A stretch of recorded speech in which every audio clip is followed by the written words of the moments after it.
Why, hello there, friends. Why, hello there, friends. I hope you're all having a good weekend. Hope you guys are ready to discuss Lady Susan.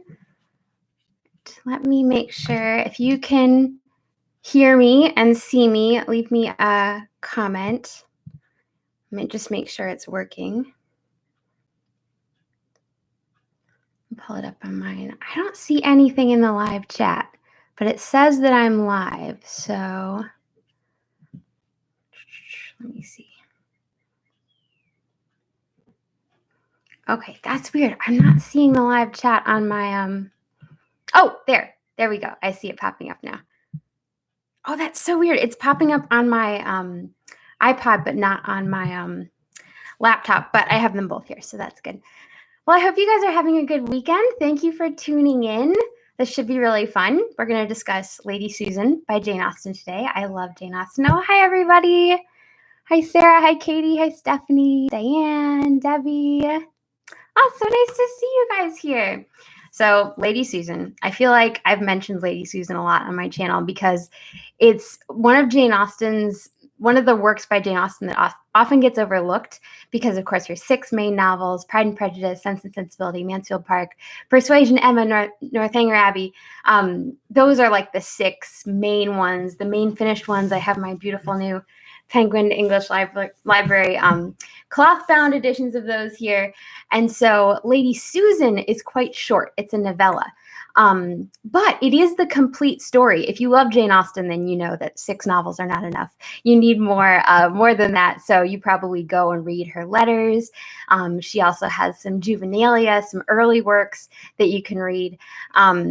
And she has a couple unfinished works. So my edition of Lady Susan is this Penguin Classics one. And this has Lady Susan, the Watsons, and Sanditon.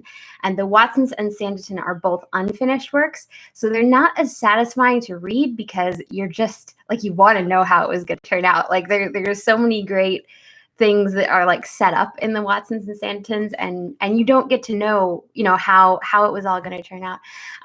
But Lady Susan is a complete work. So I always feel like it should be included along with the 6. Like, I wish my, Penguin English Library classics had Lady Susan, which I actually haven't looked closely at this one. There are 7 books from the Penguin cloth bounds, and this is Love and Friendship. So I think this is only stuff from juvenilia. I think this is like things she wrote as a teenager and young adult. I don't think Lady Susan is in there. Oh my gosh. She didn't write that. I think they think she wrote that when she was living in Bath. I didn't think she wrote that as a young person, but look at that. Here it is in there. That's perfect. But yes, I just always have to hype up Lady Susan because I feel like it's so good and it often gets overlooked. And if you're a Jane Austen fan, like the main 6, you might never have heard of it. So, a cup of lemon ginger tea. That sounds lovely. Oh, good. Oh, it's so fun to see you guys here. Yes, so I should give a spoiler warning. When we did the Leaf by Niggle live stream, I gave a spoiler warning for that too, because we are going to discuss Lady Susan kind of in its entirety. So if you don't want spoilers, if you're going to read it yourself and don't want the spoilers, then there's your warning. We are going to talk about kind of all the plot points. But yes, I'm a huge fan of Lady Susan. Lady Susan is written in letters, which a lot of the works of Jane Austen's time were written in letters, and Sense and Sensibility. Initially, I'm pretty sure her early drafts of that were epistolary. So it was first a letter from this character, then a letter from that character. Obviously, she changed that. The way Sense and Sensibility actually turned out is just a standard novel. But Lady Susan is still in the epistolary form. And I just think it's so fun to see how she plays with that. And I think she does such a great job because the characters in this book are really like antagonists to each other. Like there's Lady Susan, who we can't really call her the heroine. She's the villain, but she's the title character, so she's the main character. And then we have Mrs. Vernon, Mrs. Vernon is Lady Susan's sister-in-law. Lady Susan is a widow. Her husband died, but her husband's brother married Mrs. Vernon, and Lady Susan tried to stop that marriage. So they were never going to be friends to begin with, but Lady Susan is so two-faced. So it's so hilarious to be able to see these letters, because first we see what Lady Susan says, like, to her brother-in-law and sister-in-law, but then we see what she says to her best friend, and like it's totally different. You get to see all of the like inside, what she was actually thinking and feeling. And then it's just really fun. I feel like the letter format works so perfectly for these characters, because like first you see what happened from this person's perspective, but then you hear about what they were actually thinking under the surface. So let's see. Yeah, Lady Susan is so colorful, even though she's a villain. It's funny, you do kind of like Lady Susan almost, like you don't approve of her, and yet like you feel like she would be great to like chat with, or have an honest discussion with, because she's so funny, and like she has such like sort of savage wit when she's writing to Mrs. Johnson. Isn't that her friend's name in London? Fun to read some of her letters. Yeah, if you've never read Jane Austen's letters, you should definitely check them out. I haven't. I've read many of them. I've never sat down and read all of them in a row, like in order, which I feel like I need to do that, because I think I probably missed a couple here and there. But Jane Austen's letters are so fun to dip into, because I feel like you see the same, voice and the same sense of humor, and hearing her talk to her sister and everything is really fun. Let's see. All right. Her close friendship with Miss John. It's true. Is it a redeeming factor? It's funny that she actually has someone she's willing to confide in and willing to kind of tell her true thoughts to. Luckily for us, for the readers, because her letters to Mrs. Johnson are such a funny about face. So I love the way this opens, like the first couple letters that just introduce you to it, because the first letter that we hear is from Lady Susan Vernon to Mr. Vernon. And she says, "My dear brother, I can no longer refuse myself the pleasure of profiting by your kind invitation when we last parted, of spending some weeks with you at Churchill. And therefore, if quite convenient to you and Mrs. Vernon to receive me at present, I shall hope within a few days to be introduced to a sister whom I have so long desired to be acquainted with." Like the whole letter, like it sounds plausible enough, but it's like once we get into it, we'll know that the whole thing is like a lie from start to finish. And I feel like with Lady Susan, when you hear her like kind of smooth talking everybody, like there are always a couple gems of truth in there, or like there are a couple things that stand out and you're like, okay, that's what you really want. Like you said all of these words and like tied it up in a pretty ribbon, but like actually what you were trying to get at is she wants to come to Churchill, their country estate. And at the end she says, "I am determined, you see, not to be denied admittance to Churchill. It would indeed give me most painful sensations to know that it were not in your power to receive me." So it's like inviting herself to stay at their house, which of course is disappointing, because then Mrs. Vernon can't, like that interrupts all their plans. Later we see Mrs. Vernon writing to her mother, Lady de Courcey, and saying that they won't be able to go to Christmas now with their family because Lady Susan insists on arriving. But the second letter is Lady Susan to her friend, Mrs. Johnson. And then we get to see, well, we think it's the real Lady Susan, because we get to see her real reason that she actually doesn't want to go to Churchill. She was kind of forced to go to Churchill. And I love it's so funny. Like she's so smooth and polite in the first letter. And then in the second letter, she says, "I take town in my way to that insupportable spot, a country village, for I am really going to Churchill. Forgive me, my dear friend, it is my last resource. Were there another place in England open to me, I would prefer it.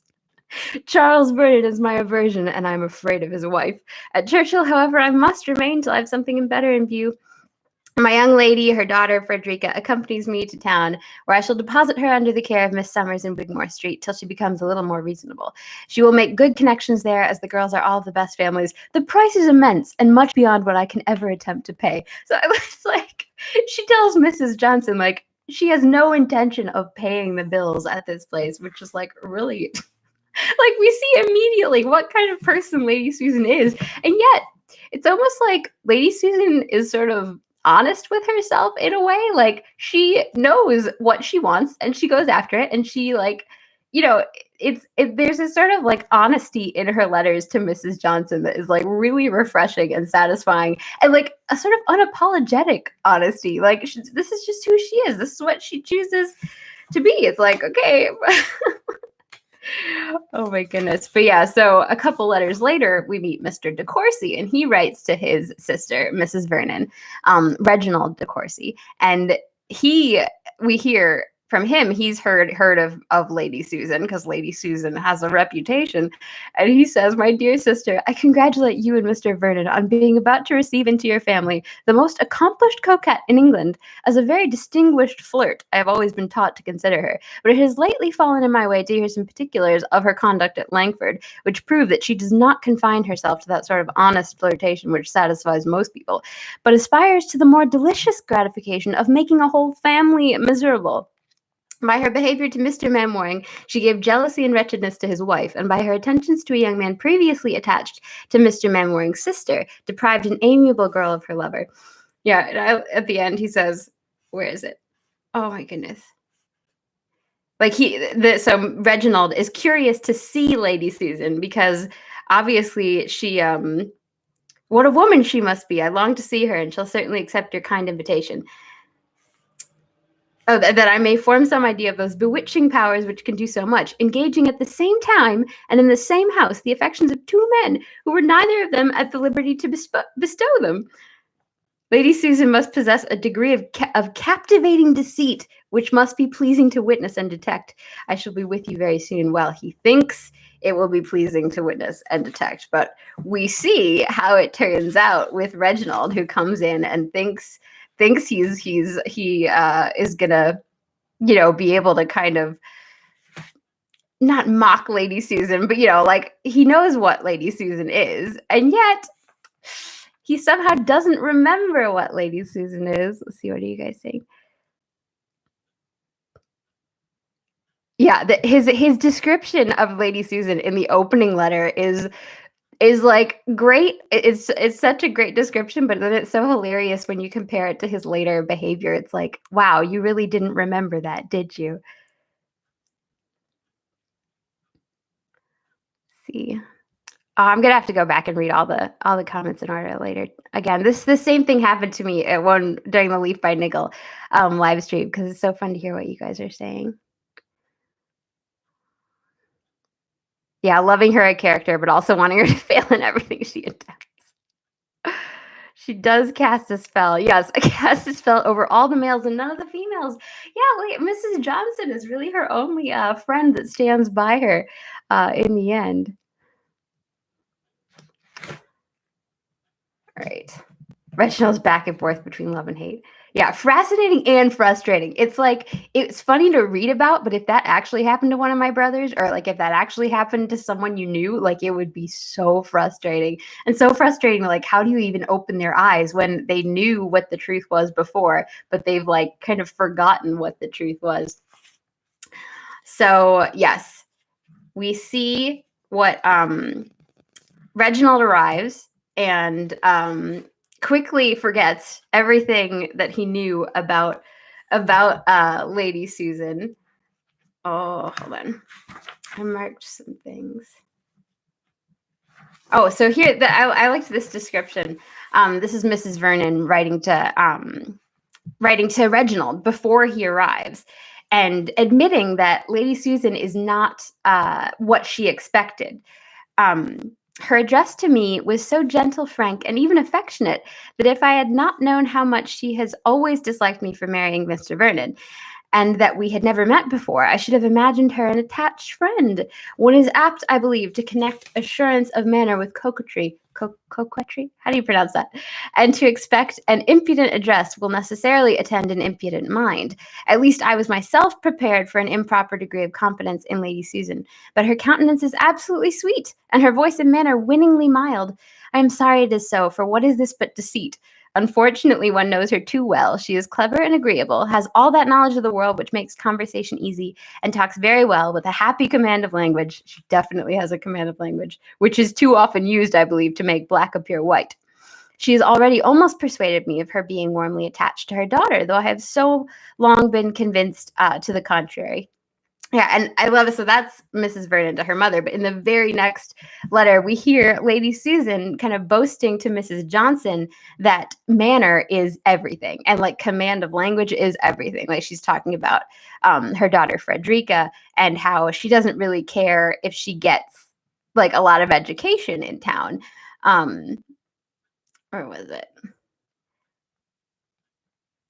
Grace and manner, after all, are of the greatest importance. I do not mean, therefore, that Frederica's acquirements should be more than superficial, and I flatter myself that she will not remain long enough at school to understand anything thoroughly. Gosh, Lady Susan is so harsh on her daughter. Like the way she doesn't care about her at all, and yet like is so unapologetic about it. Like it's just, I think because Lady Susan, her assurance in her letters, like when she's talking, she almost does draw you in. Like when you're reading it, you're almost like, oh yeah, Frederica must be a pain. But like Frederica's actually not a pain.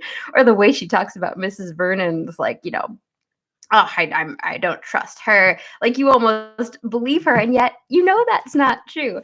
It reminded me a lot of this idea that like how does Mrs. Vernon put it? An impudent address will necessarily attend an impudent mind, like expecting that when someone has acted badly, it'll be really obvious. Which Lady Susan, it isn't. It reminded me. I marked the passage here of in Emma when we see Frank Churchill go to get his haircut, and he. Well, it's interesting the way Jane Austen deals with like selfish characters because Lady Susan is such a selfish character. Like all she cares about is herself. And another selfish character, maybe selfish to a slightly lesser degree, not as wicked, is Frank Churchill and Emma.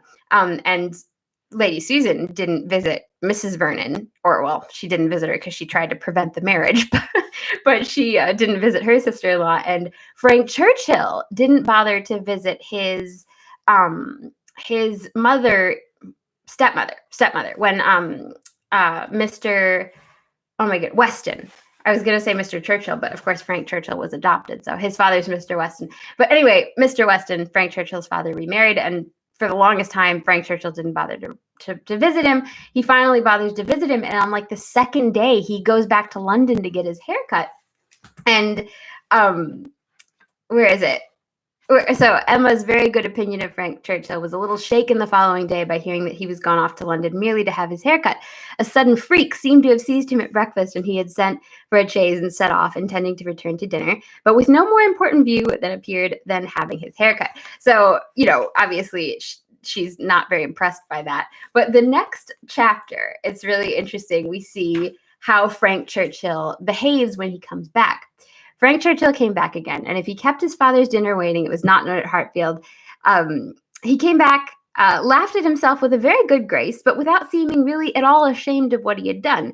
He had no reason to wish his hair longer, to conceal any confusion of face, no reason to wish the money unspent, to improve his spirits.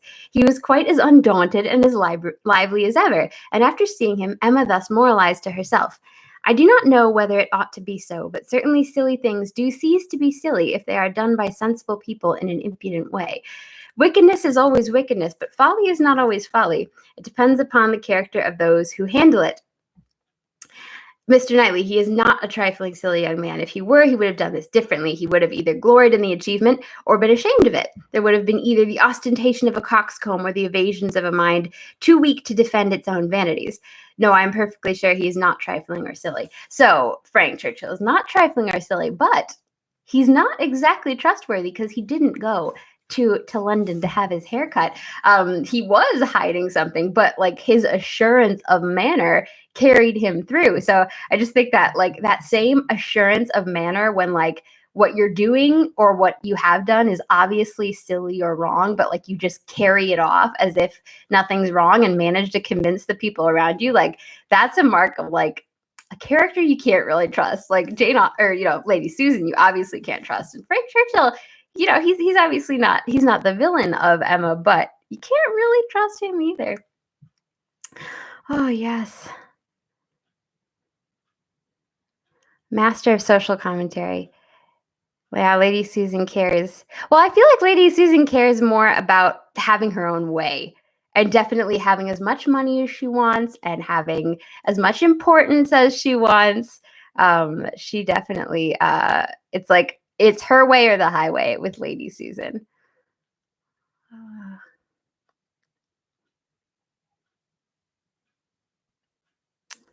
All right, so I couldn't find, I had some paper, oh my gosh, was Post-it notes that I thought I had in my desk, but I couldn't find them. But I did find in my desk these cute little, aren't they cute clothespins? So I just grabbed them to mark the things I was gonna read out from Lady Susan.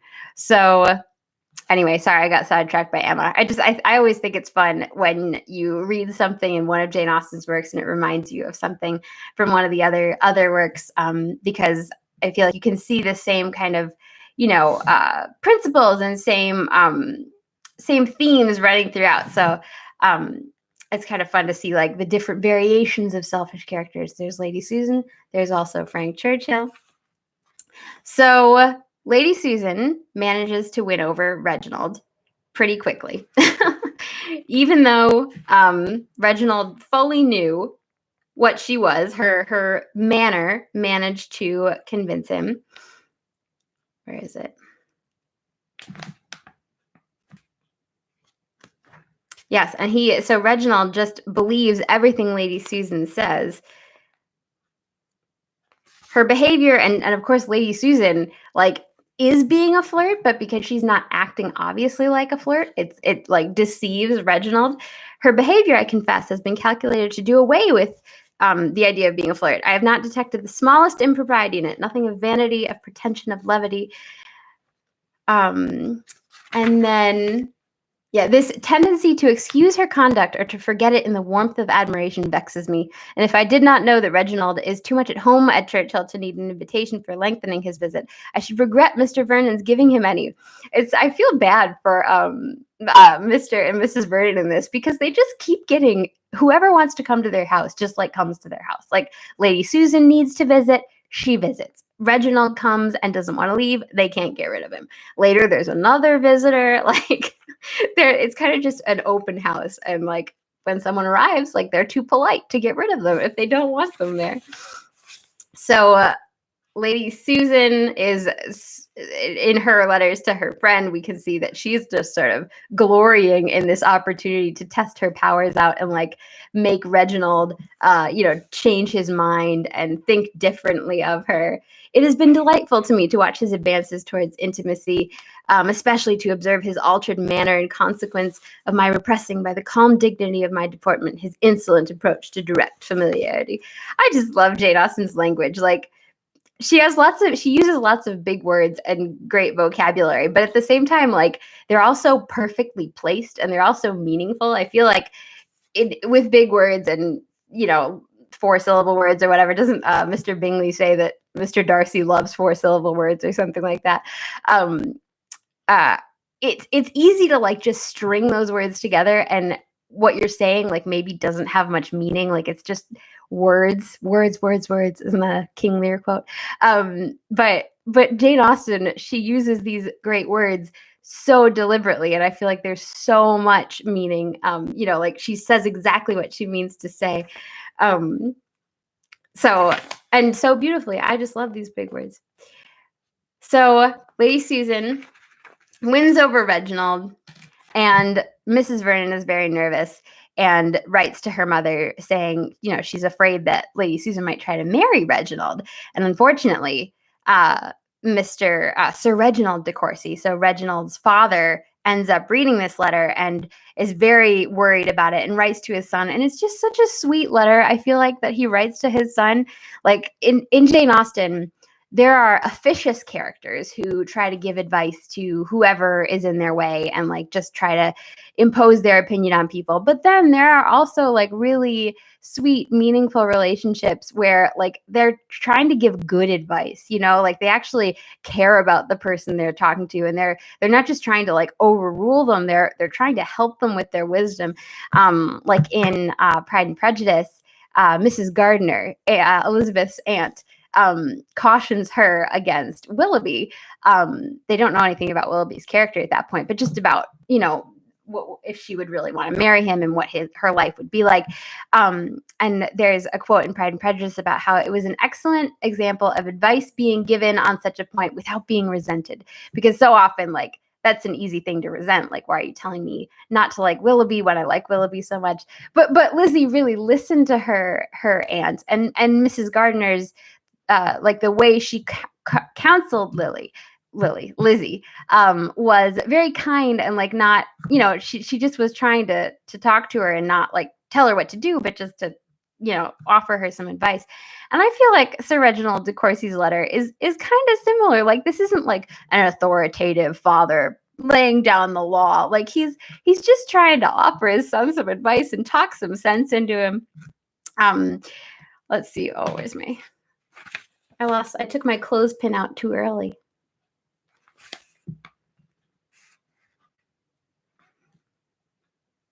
So my years and increasing infirmities make me very desirous, my dear Reginald, of seeing you settled in the world. To the fortune of your wife, the goodness of my own will make me indifferent, but her family and character must be equally unexceptionable. When your choice is so fixed as that no objection can be made to either, I can promise you a ready and cheerful consent. But it is my duty to oppose a match which deep art only could render probable, and must in the end make wretched. Yeah, I feel like Reginald's parents like deserve way better. Like, Reginald is just at Churchill, like wooing Lady Susan, and his dad isn't in good health. Like, his parents are alone, and he just like they want him back, and he just like kind of forgets them with Lady Susan. But yeah, Reginald, it's like you like feel bad for him, but at the same time you're just so frustrated with him. Like, come on, man.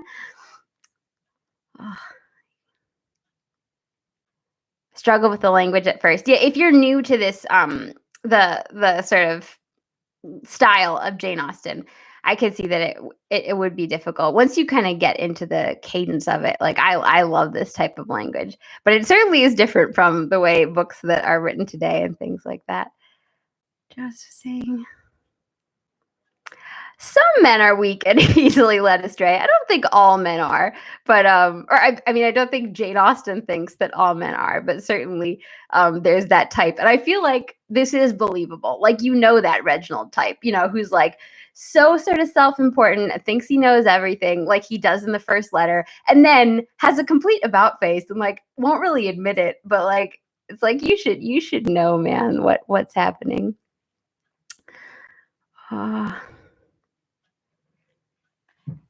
I haven't listened to a Jane Austen audiobook.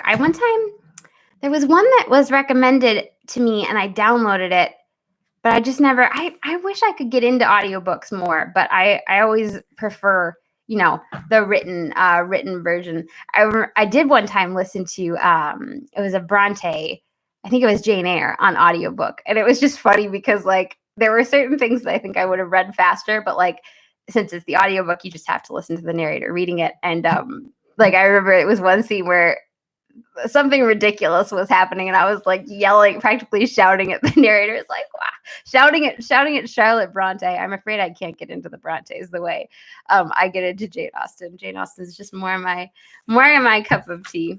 But yes, I love that letter from Sir Reginald to his son. And I feel like you really get an insight into their family and see that it's not just, you know, like, this authoritative, what's the word I'm looking for? Authoritarian father, like demanding that his son marry for riches. Like, no, they're a really close knit family. And he's just trying to remind his son, like, hey, you knew about this woman and now you've changed your mind. Kind of what's going on here. And of course, Reginald's reply is not very satisfactory. He just kind of talks around it, but he doesn't really seem to have been guided by his father's well-meaning advice, which is really too bad. He obviously, when Mrs. Vernon especially is describing things Reginald has said, she often will say, well, he's just parroting Lady Susan. Like, Lady Susan told him to say that. Like, I don't hear Reginald's real opinion there. I just hear Lady Susan's opinion that Reginald has decided to adopt. So I love when Frederica, Lady Susan's daughter, enters the picture. She's such a great character. And obviously we've heard about her since the first letter, but we haven't actually met her. And I think even Mrs. Vernon kind of wasn't inclined to think too well of Frederica before she'd met her. But once we meet her, we see that she's actually really sweet, and that her mother has obviously, well, her mother didn't care about her too much, so her mother hasn't sort of corrupted her. She has some spirit of her own. I feel like we think that Frederica, like, kind of just is a sort of wishy-washy character before we meet her, but then the reason she arrives at Churchill is that she tried to run away from her school in town. And I love the way Lady Susan reacts to this. Never, my dearest Alicia, was I so provoked in my life as by a letter this morning from Miss Summers. That horrid girl of mine has been trying to run away. I had not a notion of her being such a little devil before. She seemed to have all the Vernon milkiness. But on receiving the letter in which I declared my intentions about Sir James, she actually attempted to elope. So Lady Susan wants Frederica to marry Sir James, and Frederica does not want to marry Sir James. But yeah, that line about all the Vernon milkiness. Like, no, Frederica has a backbone, and she arrives at Churchill. And of course, see, Lady Susan, when like the actual people aren't with you and you're just listening to Lady Susan's description of them, well, then you believe Lady Susan. But once the actual people arrive, it's kind of like Lady Susan really has to finesse her way around it, because once the Vernons meet Frederica, they realize that she is a really sweet girl and that everything Lady Susan said about her wasn't necessarily true. So, like, when Frederica is about to arrive, this is Mrs. Vernon writing to her mother. Lady Susan, who had been shedding tears before and showing great agitation at the idea of the meeting, received her with perfect self-command and without betraying the least tenderness of spirit. She hardly spoke to her, and on Frederica's bursting into tears, as soon as we were seated, took her out of the room and did not return for some time. When she did, her eyes looked very red, and she was as much agitated as before. We saw no more of her daughter. Poor Reginald was beyond measure concerned to see his fair friend in such distress, and watched her with so much tender solicitude that I, who occasionally caught her observing his countenance with exultation, was quite out of patience. This pathetic representation lasted the whole evening, and so ostentatious and artful a display has entirely convinced me that she, Lady Susan, did in fact feel nothing. So yeah, it's like, oh man, it's fun to read about, like, the annoying and artful characters in Jane Austen, but like, you gotta imagine if you're actually in that situation, like, it definitely would not be that that amusing. And yet Jane Austen manages to make it amusing. She makes it just into a good story. So yes, Frederica arrives. Oh, and I liked when Lady Susan is writing to Mrs. Johnson again. She says, such was the first distinguished exploit of Miss Frederica Susanna Vernon, and if we consider that it was achieved at the tender age of 16, we shall have room for the most flattering prognostications of her future renown.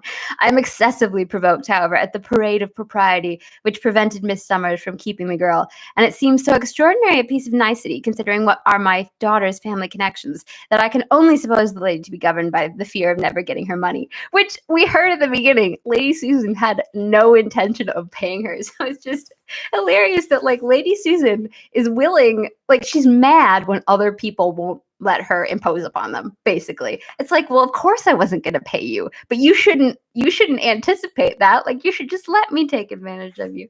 And that's kind of the same attitude she ends up having towards Reginald too. So when Reginald kind of tries to take Frederica's side, because Frederica writes to him and lets him know that she doesn't want to marry Sir James. And then it's just so funny that, like, Lady Susan is incensed that Reginald would dare to have his own opinion. Like, she's so mad that he would dare to think ill of her, even if she deserves to be thought ill of. It's like Lady Susan just wants automatic flattery and submission. And yeah, it's like if she says the sky is green, the sky is green, and you don't question it. Which, yeah, there are people out there like that.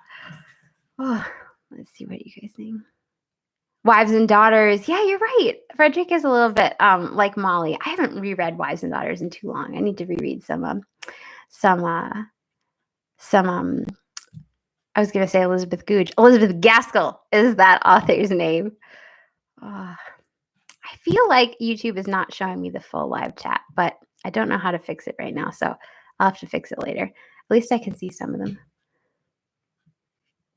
Finesse, Reginald. I know. Isn't it so funny? There are some of these words that like have kind of gone out of fashion that like we don't use in the same way, but then there are other words that like we use in the same way, just like, you know, on a new level, like finesse. Like Lady Susan is gonna finesse Reginald.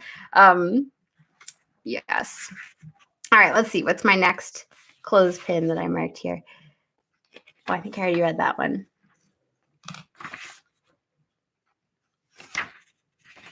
Yeah, the Lady Susan wanting everyone to believe her and everyone to kind of automatically be on her side, especially anyone who claims to love her. So like Reginald, because she of course compares Reginald to Manwaring, who basically would do whatever she said and like automatically agreed with her. And so she hates that Reginald like dares to use his reason against her. And I just finished reading Sense and Sensibility. And that kind of reminded me of a line from Willoughby, where Willoughby is describing why he doesn't like Colonel Brandon. And it's so Eleanor in this passage is kind of speaking up for Colonel Brandon and pointing out his good points. And Willoughby and Marianne just don't want to think well of him at all. Miss Dashwood, cried Willoughby, you are now using me unkindly. You are endeavoring to disarm me by reason, and to convince me against my will, but it will not do. You shall find me as stubborn as you can be artful. I have 3 unanswerable reasons for disliking Colonel Brandon. He has threatened me with rain when I wanted it to be fine. He has found fault with the hanging of my curricle, and I cannot persuade him to buy my brown mare. If it will be any satisfaction to you, however, to be told that I believe his character to be in other respects irreproachable, I'm ready to confess it. And in return for an acknowledgement, which must give me some pain, you cannot deny me the privilege of disliking him as much as ever, which of course our dislikes and likes are sometimes, often maybe, not guided by reason. But I think that's kind of a fun parallel that like these selfish characters like do not want, like they want, like he threatened me with rain when I wanted it to be fine. Like Willoughby doesn't like it when he said it's going to be a sunny day and somebody else says, well, no, actually it looks like rain. It's like, everyone has to agree with Willoughby.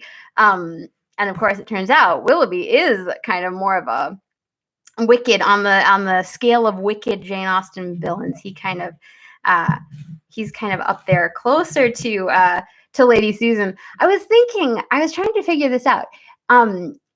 In Sense and Sensibility, Willoughby is often Willoughby. He's not Mr. Willoughby. Whereas I feel like, and I could be wrong, but like Bingley and Darcy, sometimes they're called by their last name, but usually it's Mr. Bingley and Mr. Darcy. Like when I think of them, I usually think of them as Mr. Bingley, Mr. Darcy, Mr. Knightley. So it's like the true heroes are always Mr. So-and-so. Like in Emma, that Mrs. Elton, who is not a likable character, or well, who's an enjoyable bad character, but not really a good character. She calls Knightley, like as soon as she's met him, and that's kind of like a no-no. You can see that's a point against her. And I feel like Manwaring is almost always Manwaring rather than Mr. Manwaring. So I think that's maybe a little clue for us when you're reading Jane Austen. If you hear the character called a male character called just by his last name, maybe have some reservations about him or about the person who's calling him that, because like Mrs. Elton just calls him Knightley. Even Emma doesn't call him Knightley. She calls him Mr. Knightley. Yes. Language is lovely. I wish some of the words were still used. I know, it's so beautiful the way she speaks, the way all of her characters speak. Like Lady Susan does have an excellent command of language and also is so sarcastic and funny. But like Mrs. Vernon also has a lovely kind of diction, and it's just a pleasure to read these. Like it's the words are kind of delicious, as much as enjoyable as like the story and the characters are. Like just the words themselves are also so lovely. Right. Let's see. So yeah, I love how like Miss Lady Susan. I'm getting my names mixed up here. I remember I one time was telling a friend they had to read Jane Austen, and they read the first chapter of Persuasion, and they were like, there were too many names. I can't figure out who's who. I can't deal with this. There are a lot of names to keep track of. Here I was almost calling Lady Susan Lady Vernon, but Lady Susan is oh my goodness, I lost my train of thought. Lady Susan likes to act as if the Vernons only care about money, that they're rich and that, they only want Reginald to marry someone who's wealthy, and that it's obviously she resents the fact that they have money and she doesn't, because at the beginning she says, when she first arrives, the house is a good one, the furniture fashionable, and everything announces plenty and elegance. Charles is very rich, I am sure. When a man has once got his name in a banking house, he rolls in money. But they do not know what to do with their fortune, keep very little company, and never go to town but on business. So Lady Susan obviously would rather spend their wealth for them. She'd be perfectly happy to do that. But when she talks to Reginald, she acts like, oh, that's the reason why your family wouldn't want you to marry me, is because I'm not rich enough, which we saw in Reginald's father's letter to him. He specifically said, that's not the issue here. And so in this letter, Mrs. Vernon is writing to her mother and talking about how she doesn't want Frederica to have to marry Sir James because of money. Something must be done for this poor girl if her feelings are such as both her uncle and I believe them to be. She must not be sacrificed to policy or ambition. She must not even be left to suffer from the dread of it. The girl whose heart can distinguish Reginald de Courcey deserves, however he may slight her, a better fate than to be Sir James Martin's wife. So when Sir James just pushes himself in and arrives at the at Churchill and just invites himself over, then again, Lady Susan's kind of falsehoods are revealed, because it's obvious that, like that Frederica does not want to marry him. And I like reading when Lady Susan and Mrs. Vernon kind of confront each other about it. And like, it's probably the part in the story where like Lady Susan is really pressed the most, or at least like a conversation that we get to hear. Like she's really like Mrs. Vernon really like pushes home. Well, Lady Susan said at the beginning she was afraid of Mrs. Vernon, didn't she? And she like tries to pin her down. Like, so, you're telling me that you care about your daughter. Why are you trying to force her to marry this man that she doesn't love? And Lady Susan tries to say, oh, it's because I didn't think Frederica realized that Sir James was so much of a fool. And she's like, well, how did you not realize that? And yet Lady Susan is still slippery as an eel and like refuses to be pinned down. But yeah, I just really enjoyed that conversation, because it was like you could see Mrs. Vernon was like trying to be like, look, let's just set things straight here, and Lady Susan just slipped around all of the arguments. And I love reading their dialogue. Like you can just kind of imagine like the parts where Lady Susan would be like a little bit more like sarcastic, or like her voice would become a little harder, and like I don't know, I feel like there's so much character in the dialogue. Yeah, like so she's saying, had Frederica possessed the penetration, the abilities which I could have wished in my daughter, or had I ever known her to possess as much as she does, I should not have been anxious for the match, Mrs. Vernon. It is odd that you alone should be ignorant of your daughter's sense. And then Lady Susan, Frederica never does justice to herself. Her manners are shy and childless. She's besides afraid of me. She scarcely loves me. Like, Lady Susan is just so slippery as an eel. It would be fun to know. I feel like there must have been people in Jane Austen's life who like kind of inspired her, or like moments and conversations that inspired a lot of these. And it would be funny to like know, okay, who was the slippery snake that you knew, Jane Austen? Oh, your character tree when you started. That was smart. I did I discussed persuasion with some friends last year, and they were so confused, and I drew them a character tree, which I should have done that to begin with. Possibly all Jane Austen books should just have a character map at the beginning, but it was pretty funny. I wonder if I have that. I'm trying to remember where I drew it. I don't think it was in a notebook that I have here. But it was funny. The character map I drew when it came out was like so confused, because it's like, this is his brother-in-law. She was in love with him. They knew each other in the Navy. So, like, everybody is interconnected in like 2 or 3 different ways. So it becomes very much of a web. Yeah. She is competing against her daughter. Yeah, she definitely resents her daughter.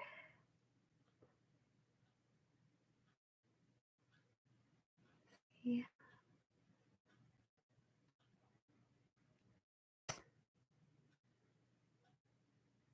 Yeah, characters who are quiet in the background are good, and the ones who are upfront and boastful tend to fail. Yeah, I think Jane Austen definitely wants us to like see beyond appearances. Like just because Frederica is more retiring and not as glitzy and sort of you know, oh, what's the word? Oh, there's a word. It's on the tip of my tongue. Not garrulous. Like good with words. Because Lady Susan is so glib, that but we're not supposed to just take them at face value, which is really what this book is all about. All the hidden motivations that the characters have. Yes, I feel like in a lot of novels you don't get to see like the villain so explicitly admit to all of their inner motivations as you do in this. And I think that's one thing that makes it very satisfying is that you see Lady Susan like admit to everything. And like she's not sorry, but like she knows exactly what she's doing. So it's like you get to see behind closed doors what she's thinking. So of course, let's see what time is it. I'll probably wrap this up soon. The last one we ended at exactly an hour, so I probably won't go much beyond an hour with this one. But yes, as we approach the end, obviously Reginald, even though Reginald knows that Frederica, like the whole Frederica Sir James scenario, is obviously Lady Susan's fault, but Lady Susan decides that she doesn't want Reginald to think badly of her. So she calls him back in and like gives him an explanation and just kind of works on him and makes him kind of come back around. I think she says this multiple times in the story that she's like, I can make my story good with Reginald. Like she's like, I can rearrange the facts as suits me, however I need to. It reminded me of so in Mansfield Park, we see one of the characters, Edmund, almost fall prey to Mary Crawford, which in a way, Reginald is saved from Lady Susan at the end. But of course, Edmund is also saved from Mary Crawford, but like under slightly different circumstances. And towards the end of Mansfield Park, Edmund goes to see Mary Crawford, and they have an argument, kind of the same way Reginald and Lady Susan have an argument about Frederica and Sir James. Edmund and I shouldn't be talking about other Jane Austen novels. Like there are enough characters in Lady Susan. I probably should not be introducing even more characters. It just makes it more confusing. I'm sorry, guys. I hopefully some of you maybe are just as big Jane Austen fans as I am, so you know who everyone is. But and if you haven't, hopefully at some point you'll read Mansfield Park, and then you can kind of see the similarities to Lady Susan yourself. But at the end, after their argument, he leaves. He like, obviously Reginald kind of lets his reason be subdued by Lady Susan like again and again, but Edmund does not let his reason be subdued by Mary Crawford when they're having this argument. And so he's leaving like after the argument. He's like wishes her well.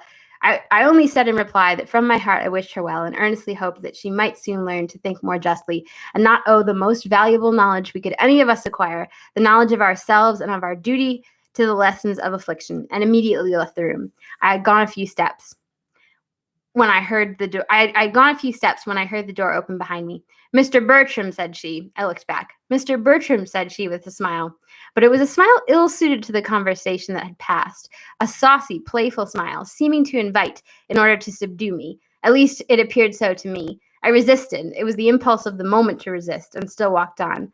I have since, sometimes for a moment, regretted that I did not go back. But I know I was right, and such has been the end of our acquaintance. I just think it's funny, like, obviously the power that these women, Mary Crawford and Lady Susan, have is like an in-person power, because it's obviously Mary Crawford thought that if she got Edmund to come back, she could make her story good and she could, kind of win him back over. And Lady Susan, when she gets Reginald to listen to her again, he comes back over. And in the end, we see that actually Reginald only kind of escapes Lady Susan because he's not seeing her in person. So obviously, in the end, Lady Susan and Reginald did become engaged. And Lady Susan returns to town. Oh, there's a great oh shoot, I don't think I've marked this passage. There's so many great lines that I feel like every time I read a Jane Austen, it's a different great line that jumps out at me. But it was something about how London is the fairest field for action. Like Lady Susan just wants to get back in London. But yes, and of course Mainwaring is in London and visits Lady Susan. And Reginald can't live without Lady Susan, so he comes to London. And he Lady Susan is so wicked. So she's expecting Mainwaring to visit any minute when she sees Reginald, when Reginald comes to visit her. So she sends Reginald to Mrs. Johnson's house. But it turns out that Mrs. Johnson isn't at home. And I love how Lady Susan says something like, "Oh, I was sure of you at 7. I thought myself sure of you at 7." And unfortunately, Mr. Mainwaring's wife is at Mrs. Johnson's house. Whatever relationships are needed for like the sort of revelations of the characters are always there in the background. Like we knew from the beginning that Mrs. Johnson's husband, Mr. Johnson, this is why you need a character map, was the guardian of Mrs. Mainwaring. So he knew Mrs. Mainwaring and her husband Mainwaring, who was enamored of Lady Susan. Although Mainwaring sounds like a floozy himself. I feel like Mrs. Johnson says something about how he had no money and Mrs. Mainwaring should have never married him. Anyway, so Reginald, thanks to that connection, meets Mr. Johnson and meets Mrs. Mainwaring, and the whole truth is revealed. And although still, it's amazing. After Reginald has met Mrs. Mainwaring, like has met the wife of the husband who Lady Susan has essentially seduced, like Lady Susan thinks she can still win back over Reginald. Like her sort of assurance is really astounding. Like even though we've seen it the whole book through, like towards the end, the fact that she still thinks she can kind of convince Reginald, I guess shows how weak-minded she thought Reginald was. But see, Reginald doesn't have to resist her in person then. It's only by letter. He says, "I write only to bid you farewell. The spell is removed. I see you as you are.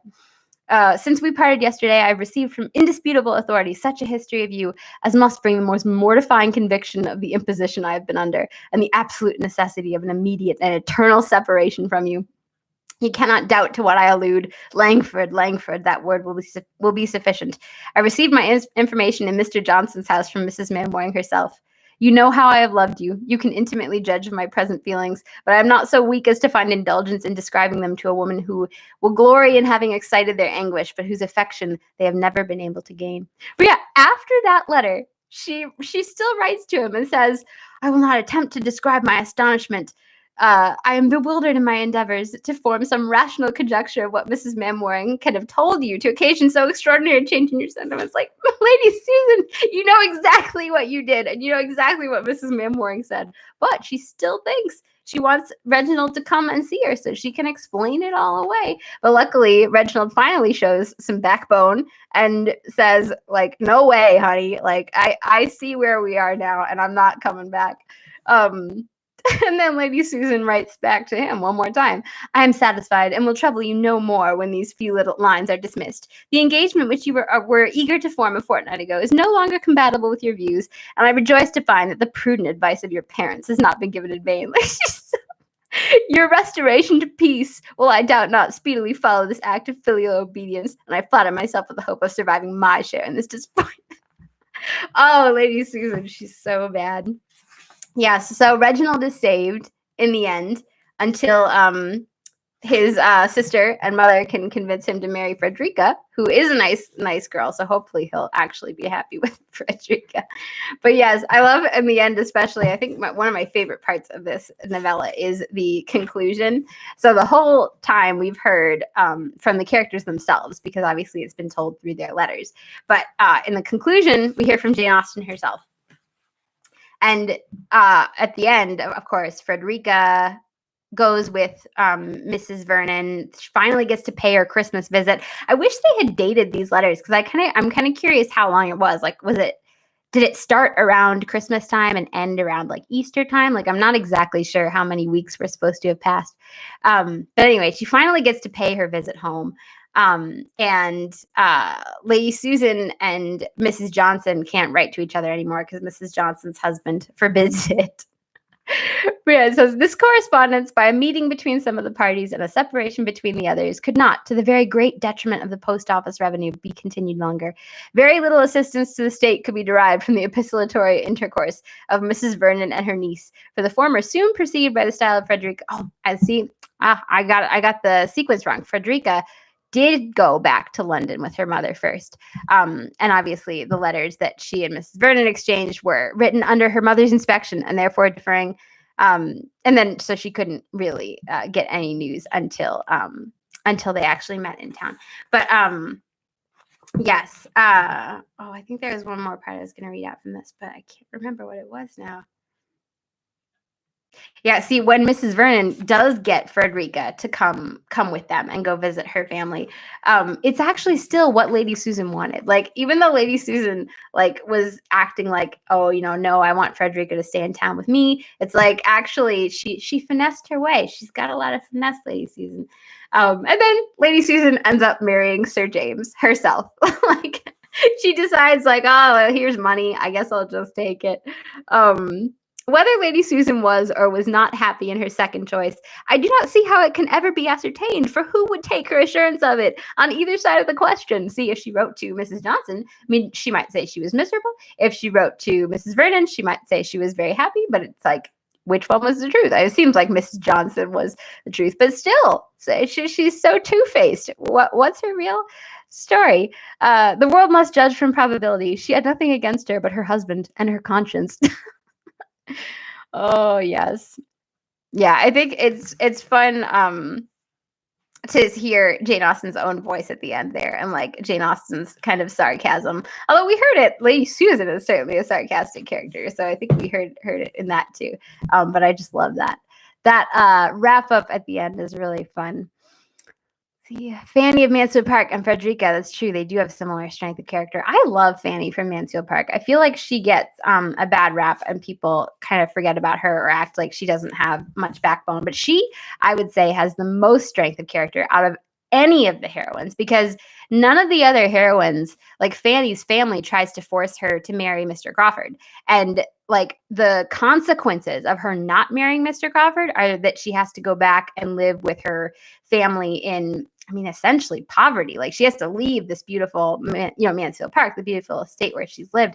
And like none of the other heroines have to face that choice where it's like either marry this man or instantly go back and live in Portsmouth. Like, but Fanny sticks to her guns. Yeah, I really think Fanny is an amazing heroine and one of my absolute favorites. Yeah, she's so good.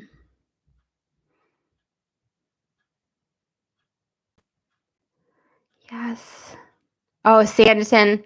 That would be fun to do Sanditon next. I wish we had the full story of Sanditon, and also the Watsons, because like they're so compellingly and interestingly drawn up that I would love to know what exactly she intended. I think for the Watsons, there is like some evidence of she told her sister Cassandra kind of the idea she had to finish it up. But for Sanditon especially, like I'm not sure exactly how she intended all the cards to fall. So yes.